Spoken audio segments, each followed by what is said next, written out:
Pablo, good to see you. How you doing? How you been? Thanks, Pablo. Always the first one in.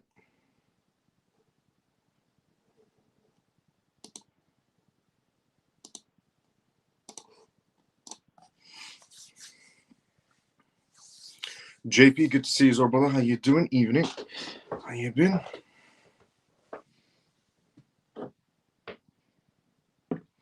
Good evening, Miles and family. Susie, good to see you as well. How you doing? Hello, Miles. T, good to see you as well. How you doing?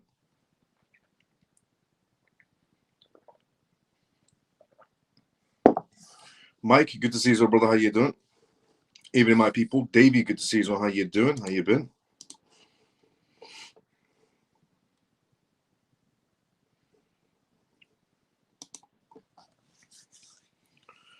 It's great to see everyone's tuning in one by one.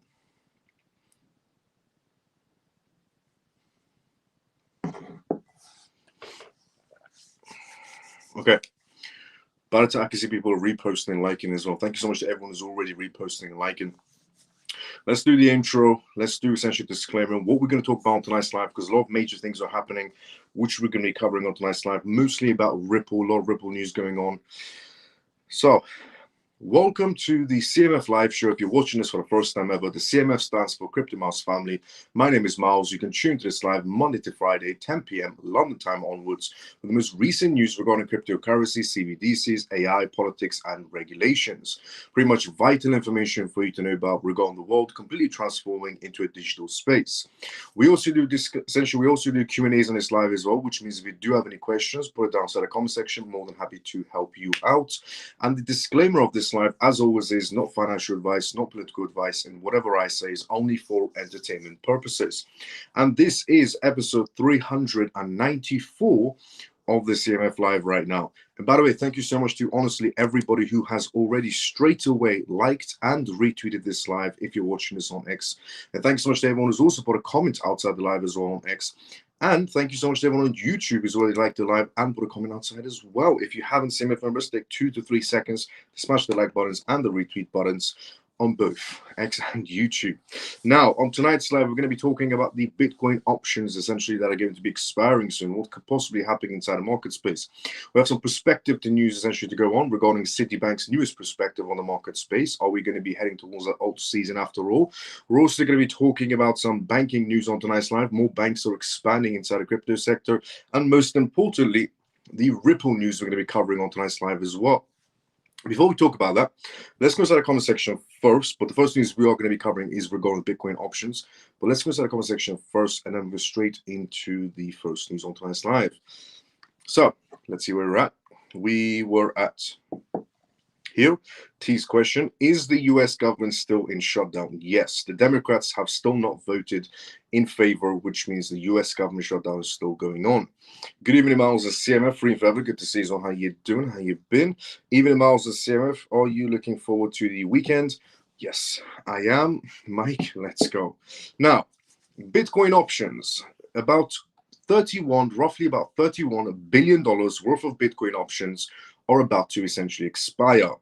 A record $31 billion of Bitcoin options are set to expire on essentially October 31st, highlighting a significant market essentially event unfolding in the cryptocurrency space. It is a tremendous amount of Bitcoin options that are going to expire, to be fairly honest.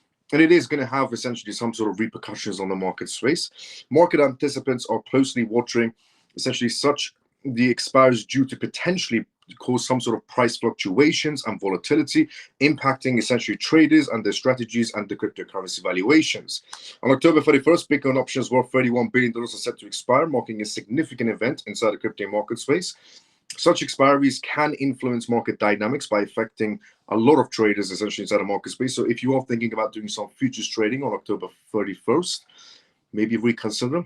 Again, this is not financial advice in any sort of a way. Key players include essentially institutional investors and major exchanges. The upcoming expiry could essentially shift market sentiment, affecting Bitcoin's short-term price direction.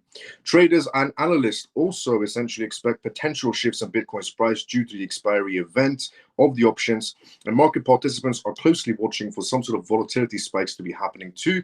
And historically, large essentially options like this that do expire have impacted the market space and caused quite a bit of volatility, but only for a short time, a period, not a long time trend in any sort of a way.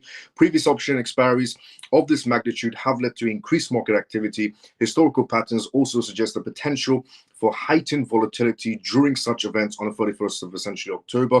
Experts are also essentially giving their opinions on this matter. Analysts and experts caution that while short-term movements are possible, the long-term trajectory may remain stable. The effect of such expiries often seems significant in the short term, but have essentially been found that the market stabilizes quickly, said, for example, Jane Smith, an analyst at Crypto Insights. Traders should remain essentially cautious and informed about historical volatility during such events.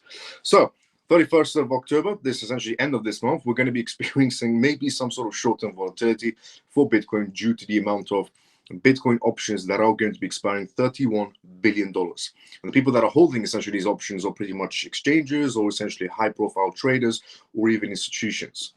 Now, moving on from the Bitcoin options to Crypto.com.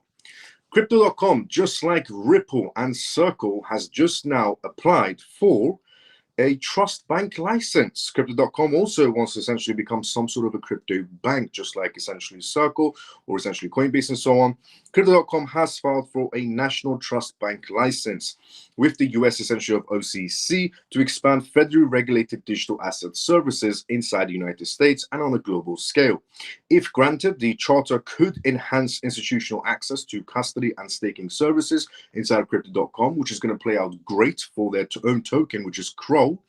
And also, regarding this, potentially impacting major cryptocurrencies like Bitcoin and Ethereum by increasing regulated inflows into altcoins as well.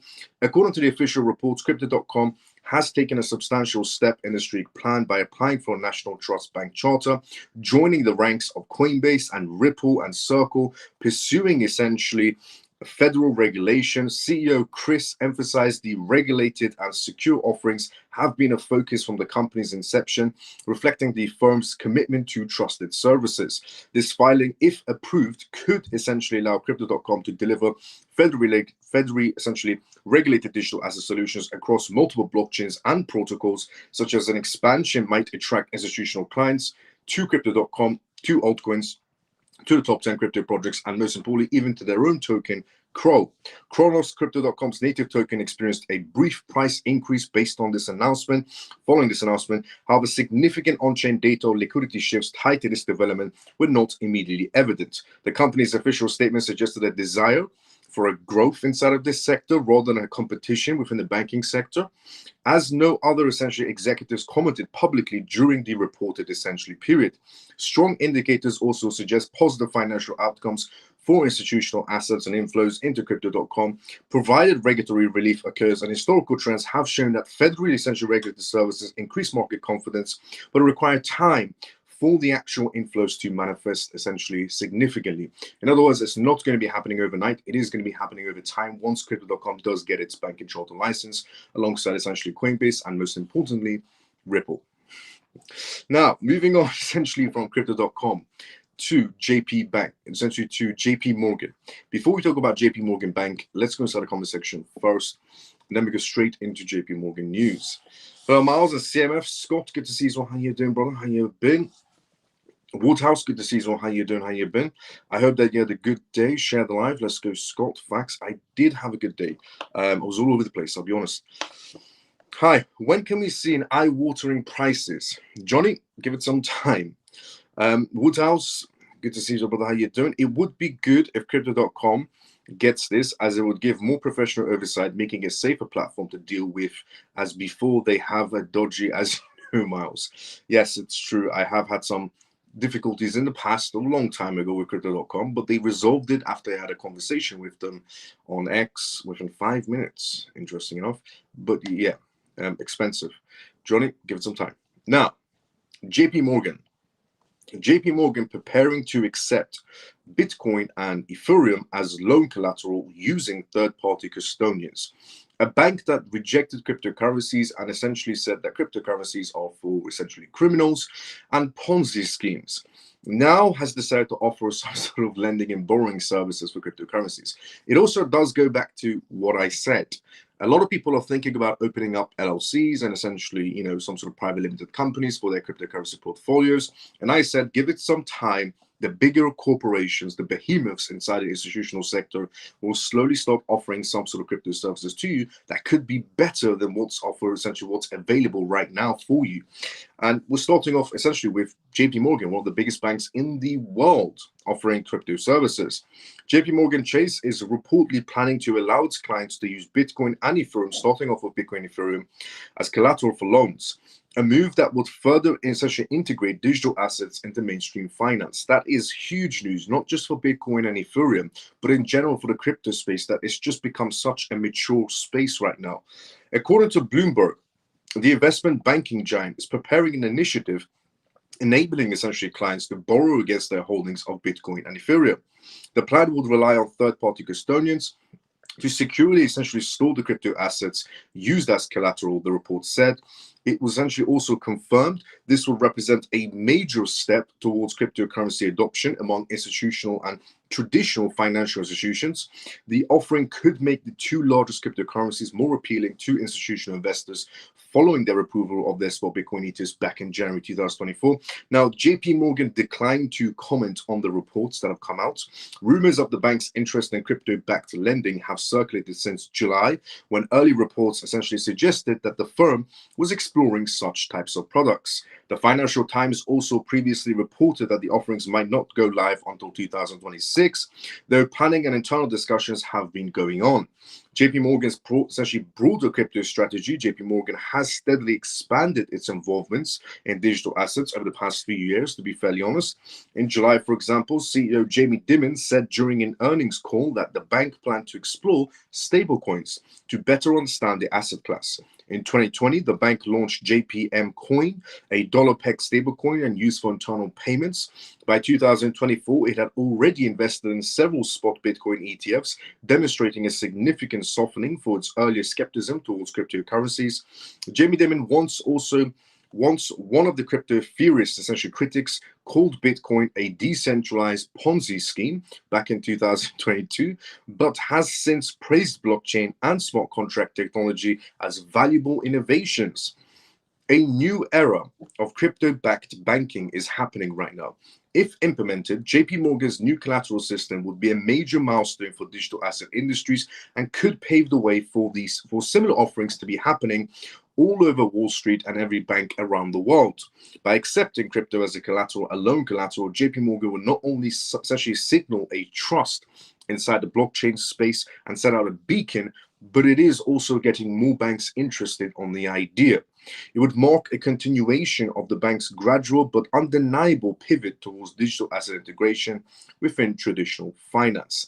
This is for sure going to make other banks around the world start thinking twice about their footsteps inside the blockchain space, because JP Morgan is huge. It's absolutely massive.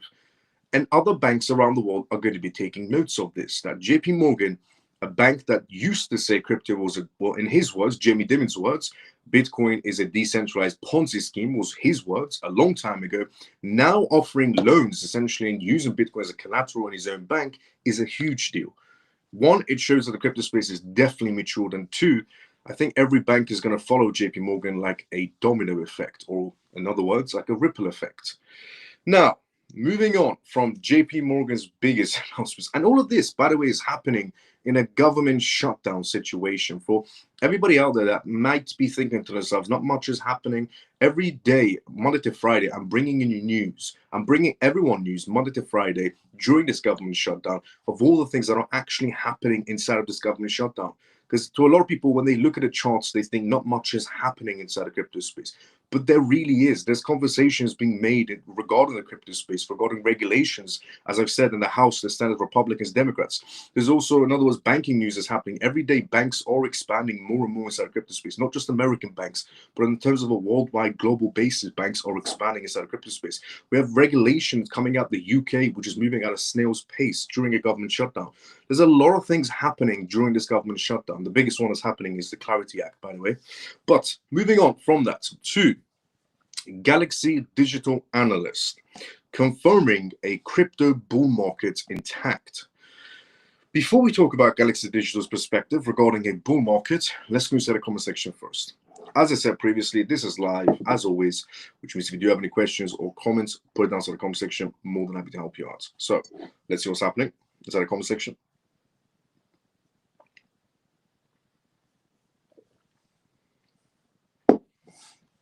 Happy Friday. Greetings, Miles of CMF. Ray, good to see you as well. How you doing? Evening, mate. Pure, good to see you as well. How you doing? How's things? Now, Galaxy Digital. Galaxy Digital's analyst confirms a crypto bull market is in fact intact. Alex Thorne, the research director at Galaxy Digital, affirms cryptocurrency bull market remains strong in structural analysis, citing AI spending, stablecoin growth, and tokenization as the key factors according to their recent analysis. Market optimism persists despite the short-term volatility or this government shutdown situation, as enhanced liquidity through stablecoins and AI support suggests a robust long-term outlook for digital assets like Bitcoin, Ethereum, or the altcoins. Alex Thorne of essentially Galaxy Digital highlights the ongoing bullish trend inside the cryptocurrency markets. His analysis credits increased AI capital expenditure, stablecoin growth, tokenization efforts as the keyest, essentially as the biggest key factors inside of this market space right now, and the regulations. He said the structural bull market in cryptocurrencies remains intact, citing three essentially major positive factors: the AI, the expenditure, the stablecoin growth, and the tokenization. Thorne, a renowned researcher director, essentially emphasizes that the structural bull market essential resilience in his analysis suggests increased corporate budgets and government policies on this matter as well. In other words, there is huge interest from institutions right now regarding the crypto sector during a government shutdown. Thorne's essentially insights suggest that Bitcoin, Ethereum, Solana, cryptocurrencies in general will benefit from enhanced liquidity due to these stablecoin activities, and community responses remain positive towards these developments, hitting a continued interest inside the blockchain sector. The analyst viewpoint essentially foresees long-term essential appreciation in digital assets, although short-term volatility still remains. Long-term perspective, it's all about utility. This trend is supported by historical precedents and hints at a broader acceptance and integration of blockchain solutions. We can definitely see that happening with essentially another, JP Morgan's announcement today of offering some sort of loan services as, for collateral for Bitcoin, Ethereum. The market essentially withstood a significant sell-off recently, akin to the October 10th event, demonstrating remarkable resilience, and Thorne remains optimistic about the long-term impacts of structural market trends. The shift essentially towards blockchain tokenization mirrors past trends, predicting consistent essentially growth, and the growth of stablecoins enhances the ecosystem's liquidity, corroborating Thorne's outlook on the market space. So, according to essentially Galaxy Digital, the bull run is still in line to be happening. Short-term volatility, yes, but long-term, essentially in terms of utility, is still right around the corner in their point of view, which I agree. We have experienced short-term volatility, very exaggerated, manipulated short-term volatility. Interesting enough, during this volatility, institutions have been loving it because they've been buying quite a bit, while some retail sellers might be panic selling, and the smart retail sellers have been holding, or if they had more money to invest, investing. Now, moving on from Galaxy Digital's perspective on the market cycles to the Federal Reserve. The Federal Reserve prepared for interest rate cuts after CPI data. The US Consumer Price Index slightly increased to 3.0, to essentially 3.0% in September, according to the Department of Labor, anticipated to lead the Federal Reserve interest rate cuts next week, is what's being suggested. Slight CPI growth may prompt lower interest rates, potentially also impacting financial markets and investor sentiments, with indirect implications for cryptocurrencies aimed at evolving economic conditions. Also, with various financial sectors reacting positively to the perspective of a rate cut happening, investors and analysts are nearly observing statements from the Federal Reserve Chair, Jerome Powell, who has essentially indicated openness to adjusting rates based on economic trends. The increase in the CPI reflects essentially persistent inflation pressures that we must address, though prodded in terms of monetary policy, said Jerome Powell, the chairman of the Federal Reserve. Historically, CPI trends and Federal Reserve's actions have influenced broader financial markets, including stocks and bond markets, and past tariffs impacts demonstrates how trade policies and economic measures shape consumer costs and business strategies. This data essentially underscores the complex dynamics between government policies and market conditions, and current inflationary pressures combined with tariffs reveal how business balance inventory and management also regarding consumer pricing and strategies. Market analysis also suggests that ongoing rate adjustments could influence borrowing costs and consumer spending, potentially altering essentially investment strategies. And both traditional and emerging markets, the correlation between CPI figures and investor behavior continues to be a point of reference in assessing future economic conditions. So we could be expecting another rate cut. Now, the previous rate cut we had was priced in. But also going into that rate cut, we could have seen some positiveness out of that rate cut, but instead we have a tariff China situation that crashed the entire market space. Going also into up October. However, by the looks of it, we are going to be having another rate cut. Hopefully, no China tariff situations will be coming straight after that. Now, moving on from the essentially Fed of a possibility of another rate cut to emerging role of CFTC in cryptocurrencies. The CFTC is moving around staff, you could pretty much say, and they're replacing the ones that essentially are leaving the CFTC for pro-crypto people. The Trump administration is the one leading this essentially right now. The Commodities Future and Trading Commission, CFTC, is increasingly becoming a key regulatory body in cryptocurrencies, with its role potentially rivaling that of the US Securities Exchange Commission, SEC, which is extremely pro-crypto now compared to what they were. As the regulatory essentially scene for digital currencies evolves, the CFTC's significance is rising, particularly following the broader shift in priorities under the former administration led by potential President Trump. Now, this change in focus has resulted in many digital assets now falling under the CFTC's jurisdiction instead of the CFTC. Donald Trump is believed to have picked Michael Slink as the new CFTC chair. Although official confirmation is still pending on that rumor, with essentially a rich background as a notable SEC aide and a central advisor in cryptocurrency task force, Michael is considered by many as the potential influential figure inside the crypto fields. Michael's prior involvements in shaping the SEC embracing cryptocurrencies agenda may guide him to lead the CFTC towards a more crypto supportive stance similar to recent SEC policies. By the looks of it, he is the perfect person to essentially be leading the CFTC, to become the chairman of the CFTC, because if this man was involved in making the SEC pro-crypto and embracing crypto innovation inside the United States, he's the perfect choice to become the CFTC chairman now. There is essentially a recognized need for coordinated efforts between the two regulatory bodies, and initial collaborative discussions on crypto regulations are reportedly already in progress. The appointment of the former SEC Crypto Task Force member as the head of the CFTC is likely to result in regulatory measures that support the crypto industry more robustly. This leadership also change is expected to foster a regulatory framework that aligns closely with the needs of the growth of the cryptocurrency space. Following the elections, Michael also announced a shift in his essentially approach by the CFTC, reciting restrictive anti-crypto regulations such as the dealer rule. This move, along essentially with the conclusion of the proposal like the SAG 121 and other legal challenges, signals significant change towards developing crypto-native regulations, potentially enhancing the US's standing in global crypto market spaces. This is what Michael had to say. Our commitment is to craft an environment where cryptocurrencies can flourish, fostering innovation and ensuring that the US leads globally in this sector. He is definitely the best choice. Michael's confirmation could usher a new era for cryptocurrency sector inside the United States, encouraging growth and positioning the nation as the frontrunner in the digital currency space. The future holds promise for more balanced and supportive regulatory landscapes under his leadership. I'll be honest, they did a great choice. I mean, he is the best candidate. We did have previous candidates to be chosen to lead the CFTC as the chairman, and they were okay. But this man actually had a hand in making the SEC pro-crypto, embrace cryptocurrencies, bring much more friendly crypto regulations in. So he is, by any doubt, the best option to be essentially to be leading the CFTC. It's great to see that both these organizations are now pro-crypto. Now, moving on from the best candidate for the CFTC chairmanship to CZ. So, Democrats are not happy. To be fair, Democrats are never happy.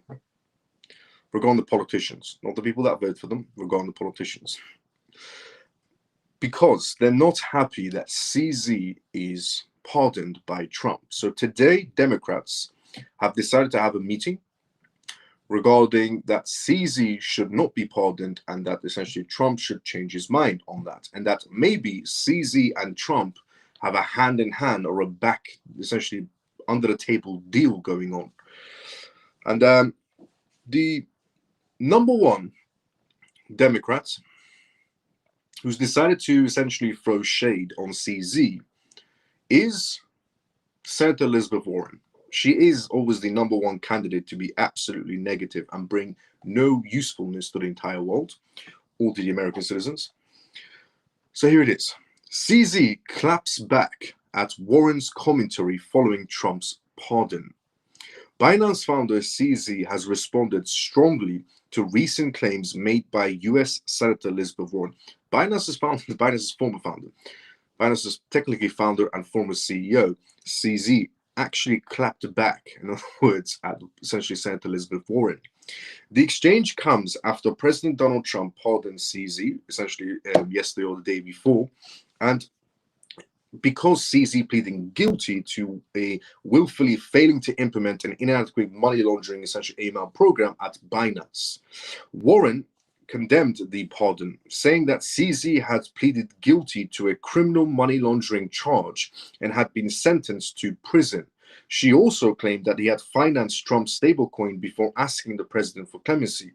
If Congress does not stop this kind of corruption, it owns it, she wrote.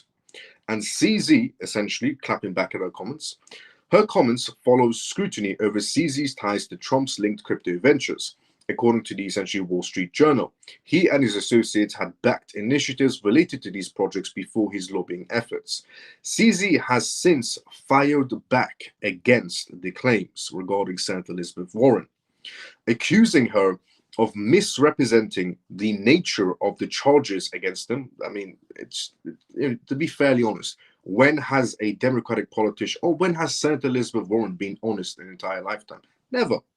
He noted that a U.S. senator can't get her facts right in a public post about a person's charge, and emphasized that there was no money laundering charges. He added that the DOJ was politically biased, suggesting that the case against him was influenced by Biden's administration of freak shows and stance on crypto essentially enforcements. This is 100% exactly what happened. Biden's administration just wanted to pin CZ and squeeze money out of him. They didn't create regulations, which means they left a gray area open. And CZ stepped into the gray area and then they handcuffed him, is exactly what happened. And then forced them to essentially plead guilty, or I'm guessing option number 2 was life imprisonment, known Biden's administration. So he had no choice at that moment in time to plead guilty, or they were probably going to be taking everything away from him. So CZ essentially took one for the entire team, to be fairly honest. And for, again, Senator Elizabeth Warren to be saying he's corrupt and Trump is corrupt and everybody should be looking into these two, I think people should be looking into Pocahontas. I mean, it's been long enough, honestly. If anybody from Trump's administration just happens to be watching this live, even for a millisecond, hoping so they are, please start investigating into Senator Elizabeth Warren. Her portfolio and her wages never added up. Same goes for Nancy Pelosi. Her portfolio and her wages never added up. So those two people should be investigated rather than Trump and CZ, to be fairly honest. Now, CZ had pleaded guilty to violating the Bank Secrecy Act because he had no choice, and served a prison sentence tied to Binance's compliance failures. President Trump granted him a full pardon, erasing essentially the conviction and restoring his civil rights, which should have been done, in my point of view. I said this a long time ago regarding CZ. He's an intelligent man. He did not deserve to be sent to prison for essentially a gray area, to be fairly honest, because there was no regulations, which means it was a gray area. And we know for a fact that they forced him to plead guilty. Now, moving on from CZ clapping back at essentially Senator Elizabeth Warren, which is a great day, to Adrian Wall. Before we talk about Adrian Wall, let's go inside the comment section first. And he is from the UN. But before we talk about him, let's go inside the comment section first. Let's see what's happening there. And then we're straight to the next news. As I said previously, this is live as always, which means if you do have a statement, a question, or a comment, put it down in the comment section. I'm more than happy to read it out. Let's see where we're at. Happy Friday. Greetings, Miles and CMF. Ray, good to see you. How you doing? Pure evening. Good to see you. How you doing? Good evening, Miles. How you doing, brother? I'm doing great. Callie, good to see you. How you doing? Hi, Miles and CMF. Hope everyone is good. Ronnie, good to see you, brother. How you doing? Hi, Miles and family. Alex, good to see you. How you doing? Good evening, brother Miles. Funky brother, good to see you. How you doing? Sorry, I'm a bit late today. No problem. Good to see you. I will catch up later. No problem. Even Miles and CMF. JD, good to see you. How you doing? Just liked, I reposted this tweet. Thank you so much for that, funky brother. And thank you so much to everybody else who has liked and reposted this live. Thank you so much.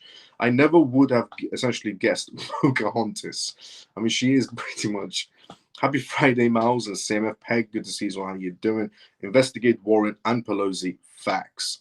Good evening, Miles. Good to see you. Michael, good to see you. How you doing? How you been? Now, Adrian Wall from the UN has some ideas about Africa in terms of the digital space. Now, Africa, in terms of a continent, the countries within Africa are moving quite rapidly towards a digital future. Now, there's a lot of unbanked happening in African nations. And companies like Ripple have been able to do some mega contracts in essentially in payment systems in Africa and to get the unbanked banked in a digital sense. And other countries also have essentially, other companies have also expanded into Africa. Bitcoin mining corporations have expanded to Africa. AI companies have expanded into Africa. Microsoft is doing billion-dollar investments right now in Africa. So this is what the UN is thinking right now in terms of what should be happening next over there in terms of a digital world, a digital ID world, a digital AI world, digital cryptocurrency world, and so on. Adrian Wall from the UN addressed the digital sovereignty and financial inclusion at the UN General Assembly Roundtable today in New York. This event highlights blockchain's potential for financial inclusion in Africa, with implementations essentially for institutional interest, but no immediate market impacts so far because this is just what was discussed at this essentially roundtable. Adrian Wall, Managing Director of the Digital Sovereignty Alliance, addressed the UN General Assembly regarding emphasizing digital sovereignty and financial inclusion, highlighting the role of blockchain technology in Africa. The session sought to create a blueprint for development. Key players included industry and non-profit leaders like Tracy Wong and Noble Sustainability Trust.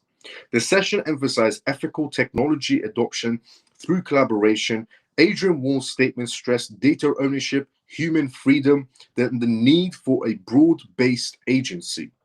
The event's immediate effects remained largely at the policy dialogue level, as there was no reported direct financing impacts on the specific assets or markets. It centered on exploring blockchain, mostly on the topic of just having conversations of what's going to be happening over there. Technologies for improving financial systems in the underbanked regions, notably Africa. The key discussions included stablecoins for African nations, potential to reach unbanked populations. The focus was on creating inexclusive frameworks rather than activating direct financial investments, thus affecting industries at levels rather than immediate in terms of transactional changes. While no direct financial technological shifts were announced, the session highlighted key institutional interest in blockchain solutions. The dialogue touched essentially on regulatory perspectives without immediate policy shifts from entities like the World Bank and SWIFT. The assembly demonstrated institutional interest, but left future outcomes dependent on the regulatory and technological evolution. Past international events have also shown that potential for quest pilot projects, yet market players await some implementation moves for definitive impacts to be happening. True inclusion must be anchored in understanding agency, and dignity. In the digital age, agency begins with access, and sovereignty is not a technical issue. It is a question of human freedom. Adrian Wall, the managing director at the Digital Sovereignty Alliance, said. So, by the looks of it, the UN might be having some sort of big plans along the road for Africa in terms of a digital future, in terms of digital IDs, stable coins, and getting the unbanked banked in these African nations. Now, to be fairly honest, out of all the African nations, Nigeria is the one that is leading this digital essentially world. Next, essentially, would have to be either Ghana or Kenya. South Africa's quite rapidly going to a digital world as well. So, Egypt is a little bit falling behind. But in general, a lot of companies, big names, are right now shifting over to Africa in terms of payment systems and AI world, AI data centers, Bitcoin mining corporations. A lot of things are happening there. It is becoming a hotspot for essentially investments right now. Africa is becoming a hotspot for investments right now in terms of a digital world. Now, moving on from that to Saigon Bank. But before we talk about that, let's go into the comment section first. Let's see what's happening there. Buenos dias, senor. Alex, how you doing? Welcome to the CMF Live. Alex, I can't translate what the next comment was. Alex, if you can comment in English, if it's possible. I don't have the capabilities to translate it into English from the comment sections. So if you can, just change it back to English. Good, if you can. Good evening, Miles and family. Ian, good to see you as well. How you doing? Morning, Miles and CMF. Shelly, good to see you as well. How you doing? How you been? How was your day? How has your day been, Miles and CMF? I'm late. My apologies. No problem. Lena, good to see you. How you doing? Shelly, good to see you as well. Lena, good to see you as well. Ian, good to see you as well. How you doing? I'm going to Kenya. It's going to be fun. Facts. Let's go. Come on. Coin Estate X. Let's go. Come on. How you doing, brother? Yep, it is. Kenya is definitely also becoming a massive hotspot for essentially cryptocurrencies. And in terms of a digital world, AI world in general, Web3 world. Now, Saigon Bank bets on Bitcoin lending with a multi-sign custody model. It's not just JP Morgan that made the announcement today that they're expanding inside the banking sector for cryptocurrencies. It's also Saigon Bank. So Saigon Bank partnered with Bitcoin-backed lending platform DBeef, essentially to launch a multi-signature lending essentially product that allows borrowers to retain shared control of their collateral. According to the Swiss Digital Asset Bank announcement today, the product introduces a Bitcoin native multi-sign lending essentially model that essentially allows clients to retain control of their collateral through distributed key managements, ensuring that their assets cannot be essentially rehypothecated. Now, Saigon essentially clients can take out fiat loans backed by Bitcoin as well in a setup that does require essentially 3 of the 5 key holders to authorize any transactions, allowing borrowers to track and verify their collateral directly on chain. While other banks require full custody for Bitcoin-backed loans, multi-sig essentially distributed key management means clients retain verifiable control of their collateral throughout essentially the long term, a growing demand from Bitcoin investors, the bank said. It's an interesting, essentially, move that this bank is doing. Other banks will technically keep your Bitcoin as collateral, and when the time is up, they will pass it back to you. This bank, in other words, gives you access to your collateral. It's an interesting play, to be fairly honest, which also does give that safety feature as well. Bitcoin-backed loans are making a comeback this year.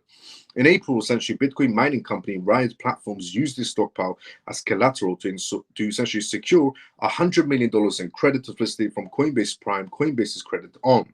Coinbase Prime essentially issued another $100 million loan to mining essentially company CleanSpark. In September, the company secured a second line of credit of $100 million backed by its Bitcoin treasury from 2 primes in the same month. Just want to make one thing very clear.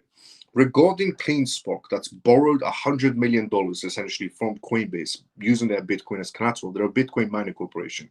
And the other one, Riot, essentially was also a massive Bitcoin mining corporation who again has borrowed against their Bitcoins with Coinbase Prime and borrowed roughly about $100 million. The money that they borrowed, they're actually setting up not more essentially Bitcoin mining. They're actually just setting up data centers for AI.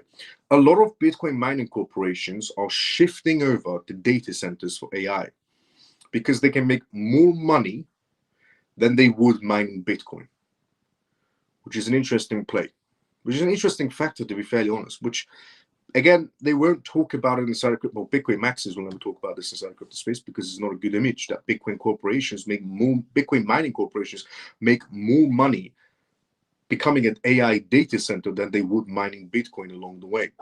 But it is true. And a lot of them are borrowing money right now to set up data centers. Some of them are actually just turning their Bitcoin mining, essentially warehouses, into AI data centers to make ends meet. Now, moving on from that to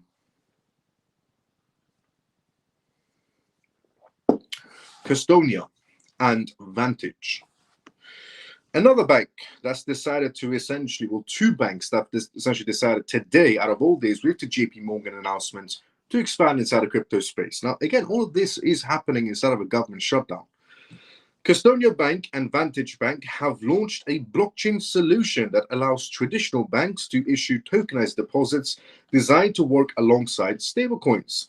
The system unveiled essentially gives banks a way to process near instant transactions while keeping essentially customer deposits on their own balance sheets. The patent protected framework is designed to provide institutions and their customers with efficiency and security of tokenizations while safeguarding essentially their core deposits from the risk of essentially of the banks losing essentially that asset. The bank said in a joint statement, the platform lets banks issue digital tokens representing US dollar deposits on a blockchain. Each tokenized deposit reflects real funds held by the issuing of the bank and can operate as both a tokenized deposit and a compliant stablecoin under the Genius Act. The move also essentially gives US banks a path into blockchain-based payments without handling liquidity to private stablecoin issuers, addressing a long-term standing regulatory and competitive concern.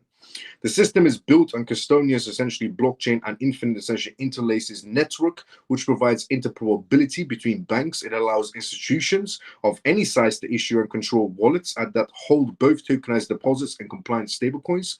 Transactions settle at a lower cost and near real time across participating institutions.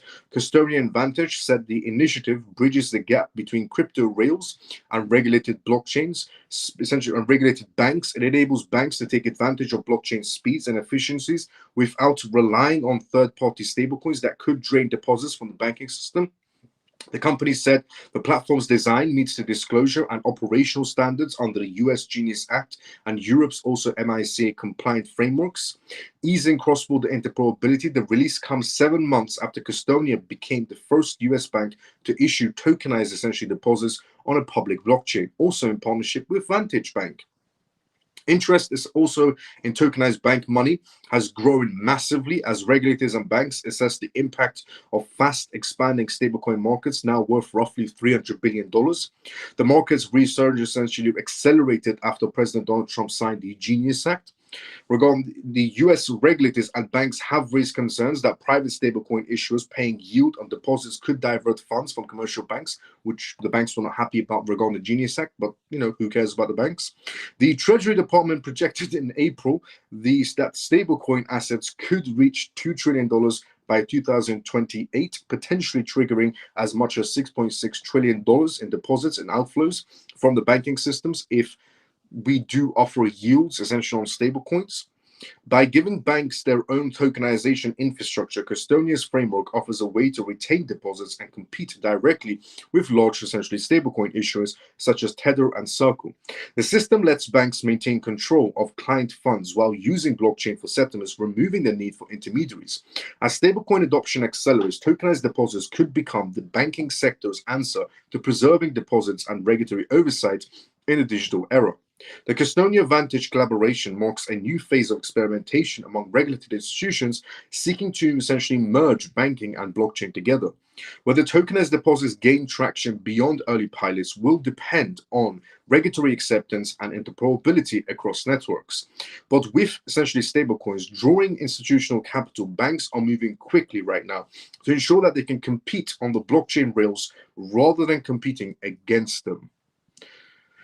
What's interesting about that is that Vantage Bank and Custodian Bank have essentially came to the understanding that if you can't beat them, join them when it comes to the crypto space. And nobody can beat the crypto space now because it's just too integrated inside on a global scale in terms of institutions or banks or governments. It's too integrated now. So in other words, if you can't beat them, join them. It's exactly what Custodian Bank and Vantage have done. They've even partnered together to be able to be some sort of a tech firm in this digital world. Now, we're going to move on to the good news, which all of that was good news, but the more exciting news.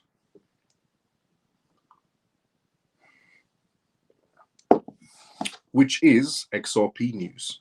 There's quite a bit of XRP news to go through on tonight's live. So here's the first one. CME Group reports over 567,000 XRP futures created, as institutional demand for XRP is, you could say, skyrocketing right now. Institutional investors are rapidly expanding their participation in CME Group's regulated crypto derivatives markets. Over 567,000 XRP and micro XRP future contracts have been created just 5 months after their debut, marking a strong demand for regulated crypto exposure as institutions shift away from essentially offshore trading platforms.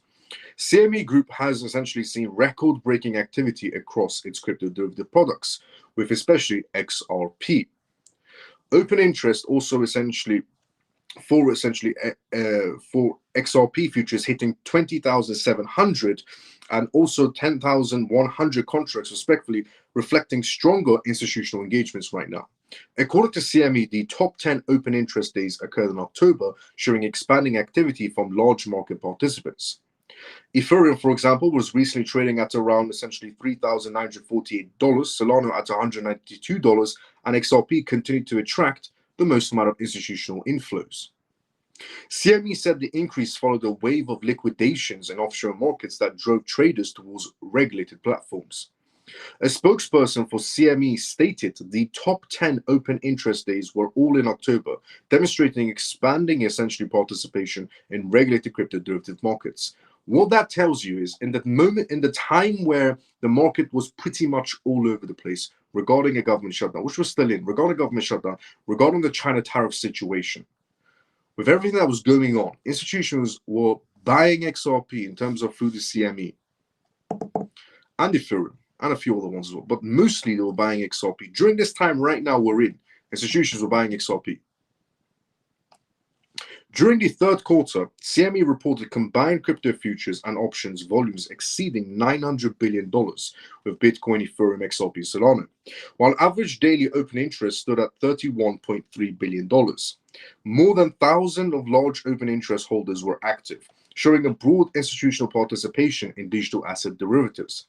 What does that again tell you? That they were trying to shake the market, and they still were trying to shake the market the past few days as well, where they were trying to shake out the retail, because the institutions were buying through the ETF contracts.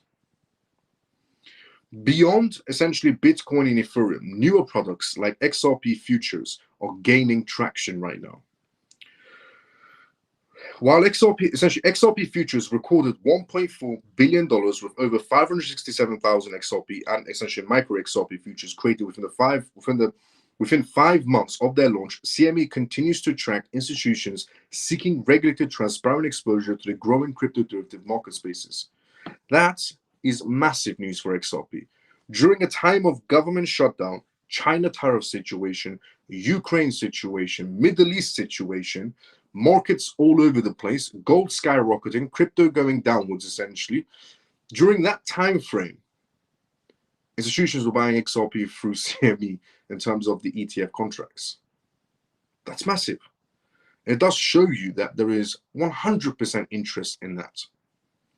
Now, on the topic of essentially XRP, I'm guessing some of you or all of you have heard the biggest news today coming out of Ripple's mouth, which was Hidden Road and their newest name or rebranding,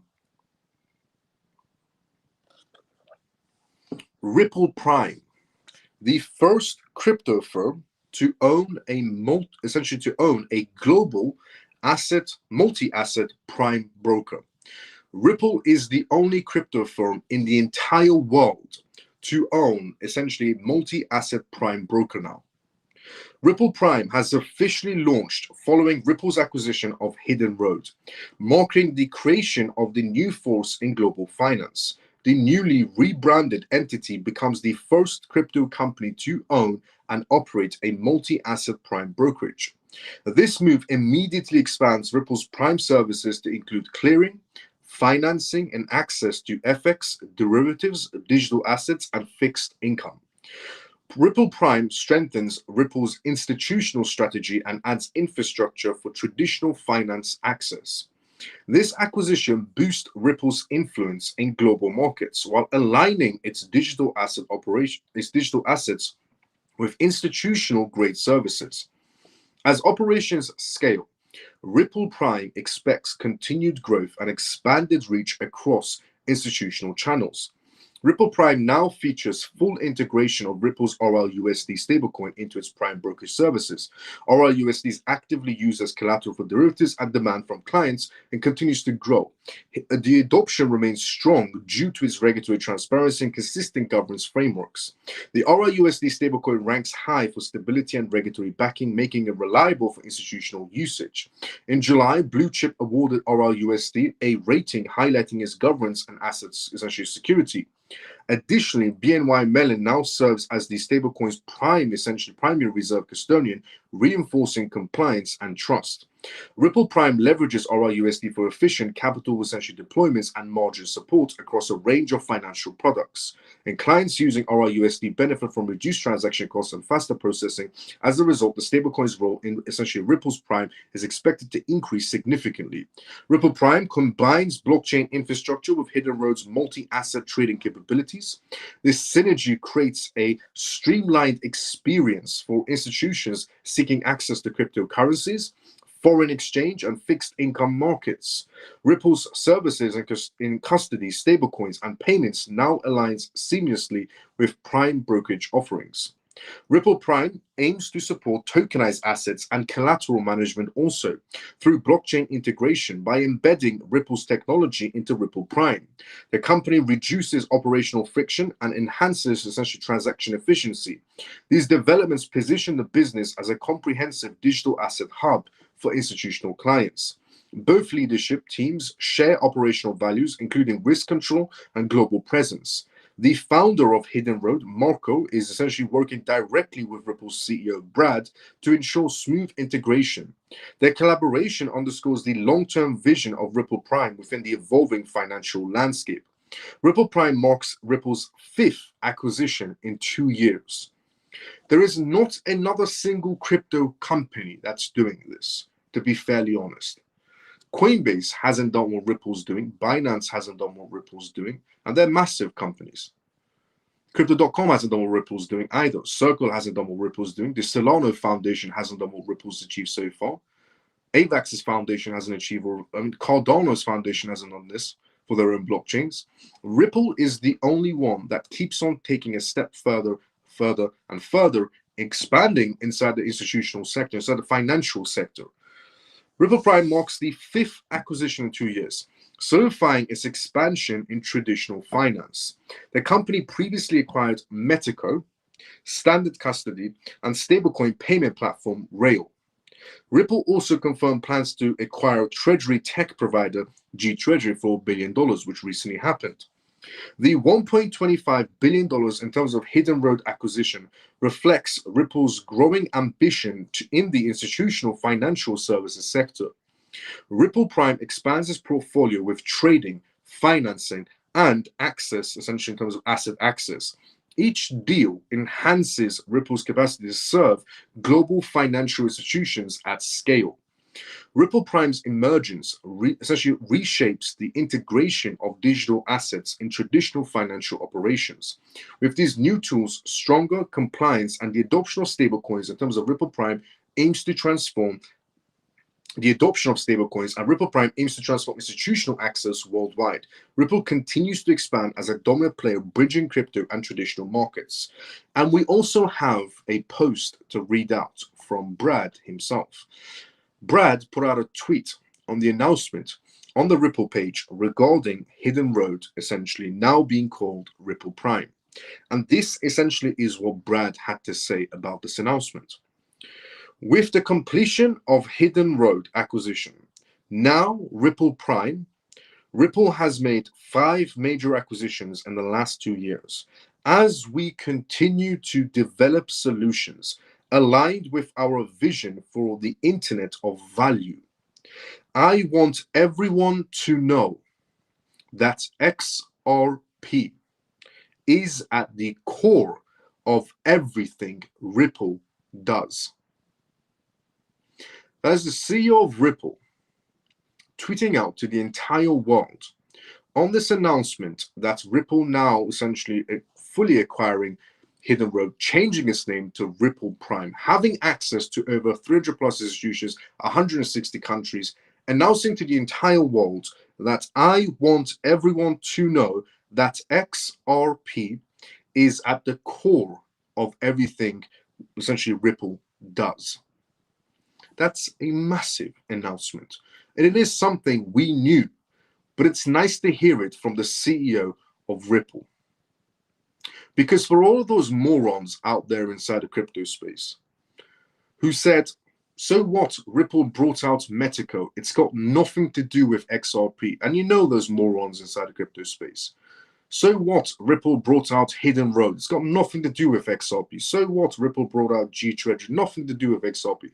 So what, essentially, Ripple has 1,800 NDAs. It's got nothing to do with XRP. So what? But Ripple is applying for a national bank trust license. It's got nothing to do with XRP. Well, these are the exact words from the CEO of Ripple, which I know it's difficult for XRP haters and Ripple haters to swallow the pill of truth. But these are his own exact words on his own tweet. I want everyone to know that XRP is at the core of everything Ripple does. On that note,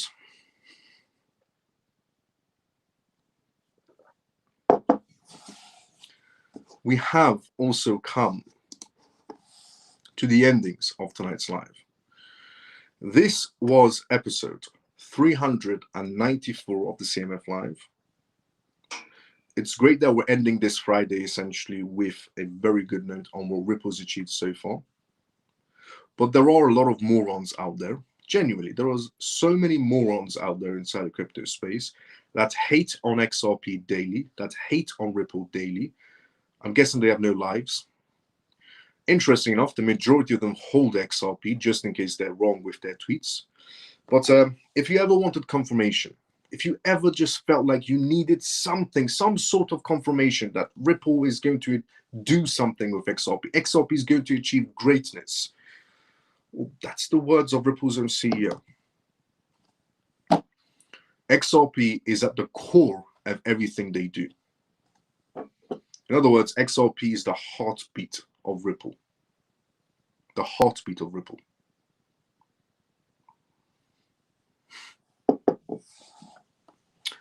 Now, and I did say, and I never give out price predictions. I never ever give out price predictions. And I did say 2 nights ago, 3 nights ago, for the 3 years I've been doing, for 3 to 4 years I've been doing this live show, I've never given out price predictions.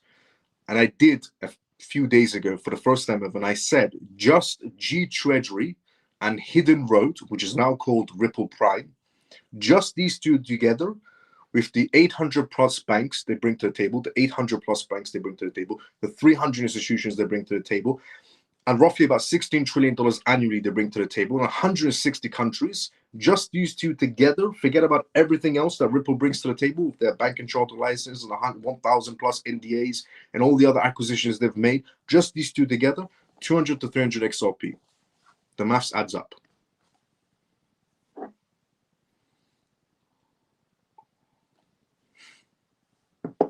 Just these two together, which is now called Ripple Prime.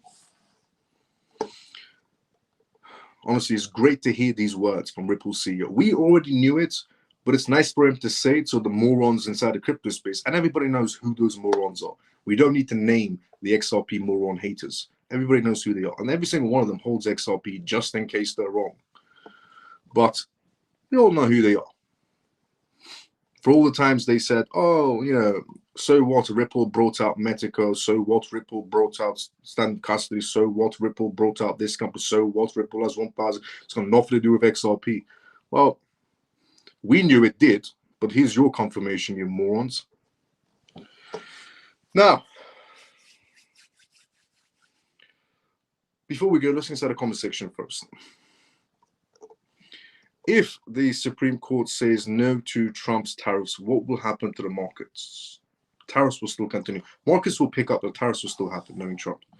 Hi, Miles, the CMF family. Hope all is fine, guys. Let's go for Facts News. Let's go, Carl. How you doing? CZ categorized Peter's project essentially based on trust and third parties, unlike Bitcoin, which requires no intermediaries. He wants to create his own stablecoin backed by physical gold. What do you think? Good luck to Peter is what I would say. At the core, exactly, facts. Let's go, Davey. All those moron influencers that always say they are not going to use XRP, stick that up here. Yes, just true. Facts. Good night, Miles, and all the CMF. Thank you for a great live and news. Let's go, JPC tomorrow, but sometimes as usual. By the way, honestly, thank you so much to everybody who has liked and retweeted this live on X. If you haven't, CMF members, smash the like button, smash the retweet button on X, and let's get this live show out there. And so the morons inside the XRP hating morons can see this live show and realize that XRP is the chosen one. Thank you, Miles. Great ending indeed. The hate is real. Have a great weekend, everyone. Take care. Let's go, Ray. See you on Monday, same time as usual. Thank you, Miles. Happy weekend all. Let's go, Susie. See you on Monday, same time as usual. Good night, Miles. Good XRP achievements, and have a great weekend. See you Monday. Free forever. See you Monday, same time as usual. Bullish. Let's go, Messi. Where are you off to, Miles? Too early to go. Should I get my dancing shoes ready? Let's go. See you on Monday, same timing as usual. Great live, Miles. Have a great weekend. See you on Monday. See you on Monday. Same time as usual, Jason. Sorry I come late. I have a nice weekend, my friend. Take care and good night, Miles. God bless you. Let's go, Carl. See you on Monday. Same time as usual. Let's go, Miles. Scott, let's go. See you on Monday. Same time as usual. Night, Miles and CMF. Pablo, see you on Monday. Same time as usual. Thank you, Miles and CMF. Have a great weekend and see you Monday. Let's go, XRP. Let's go, Mike. See you on Monday. Same time as usual. Thank you for the updates, Miles. Have a lovely weekend. All Lena, let's go. See you on Monday. Same time as usual as well. Good night, Miles, and good night. See you on Monday, brother. Funky brother. See you on Monday. Same time as usual as well, and not including the ETFs. Exactly, not including the ETFs. Just Hidden Road, a Ripple Prime, $200 to $300. Seriously, outstanding. Let's go, Ray. See you on Monday, same time as usual, brother. Night, Mal and CMF. Brilliant live as always. Have a wonderful weekend, everyone. Let's go, Joe. See you on Monday, same time as usual. So $100 XRP is easy. It's like drinking a cup of water. That's how easy it is. Great live, Miles. Thanks for all you do. Let's go, Michael. See you on Monday, same time as usual. Dan, $300 XRP. Wow. Let's go, Messi. See you on Monday, same time as usual. Thanks, Miles. Peg, see you on Monday, same time as usual as well. Facts, Miles. You dropped the mic on that, Miles. Let's go, Scott. See you on Monday, same time as usual. Good night, everyone. We'll be rich. Let's go, Davey. See you on Monday, same time as usual. Good night, Miles. And thanks for everything. Let's go, Scott. Love and respect you, Miles. Let's go, Scott. See you on Monday, same time as usual as well. What I don't understand is if they don't like it, stop talking about it and move on. But they are just banging on about it, like, let it go, move on, and they don't deserve to be rich. Facts, I agree. To all the XRP haters out there, honestly, I don't understand why do you have to daily tweet about something that's going to be the root of your failure for not being involved in XRP. But then again, you probably hold XRP and you're just being a hypocrite. Or you just need some attention like a pet. Your integrity is at 15 and a scale of essentially 1 to 10. Let's go, Scott. Thank you so much, brother. I believe 300 in 2030. Let's go, Messi. Thanks, Miles. So happy Brad finally made that comment. Let's go, Shelly. Facts. Thanks, Miles. Have a great weekend, everyone. Stormy, let's go. See you on Monday, same time as usual. 7-12 watching. Let's go. I will see everybody on Monday, same timing as usual, 10 p.m. UK time, as always, London time as always, for episode 395 of the CMF Live. Everybody have a great day or a great night or a great weekend, depending on where you are around the world. This was the CMF Live. Stands for Crypto Miles family. My name is Miles. Tune to this live Monday to Friday, 10 p.m. London time onwards for the most recent news regarding cryptocurrencies, CBDCs, AI, politics, regulations, vital information for you to know about regarding the world completely transforming into a digital space. And we do Q&As as well Monday to Friday. And The disclaimer of this live is not financial advice, not political advice, and whatever I say is only for entertainment purposes. Share the live, like, comment, retweet. Thank you so much for everyone that followed or subscribed during this live as well. See everybody tomorrow, same time as usual. We'll see everyone on Monday, same time as usual. Clocks back as well. Yes, and the clocks are also moving back. Everybody remember that? The clocks are also moving back 1 hour. Clocks move back or forward. Always remember, the live show is going to be 10 p.m. UK time onwards. So different time for those outside of the UK. Facts. The clocks move, always remember, the clocks move back or forward. They're moving back this time, but in general, back or forward. The CMF live show is always at 10 p.m. UK time. So just work out the difference of what it's going to be. If you're in the US or Canada or Australia or anywhere else around the world, it's always going to be 10 p.m. UK time. See you every Monday, same time as usual. Love you all.